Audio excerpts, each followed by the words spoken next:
அடுத்து அப்பாவோட உதவி பரிபூர்ணமாக கிடைக்கும். வெளிநாடு யோக அமைப்புகள் இவங்களுக்கு இந்த காலகட்டத்தில் கைகூடும் அப்படிங்கிற அமைப்பெல்லாம் உண்டு. அடுத்து பயணங்கள் மேற்கொள்வீர்கள். குடும்பத்தின் தேவையை நிறைவேற்றுவீங்க.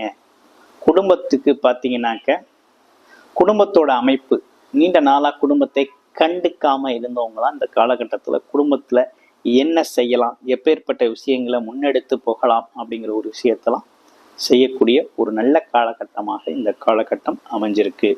அப்ப மெயினான டாபிக் என்னன்னா, எண்ணங்கள் ஈரேறும், தீராத ஆசைகள் தீரும், எடுத்த முயற்சிகள் வெற்றி பெறும் அப்படிங்கிற அமைப்பு இருக்குது. அடுத்து அரசு சார்ந்த ஆதாயம் உண்டு.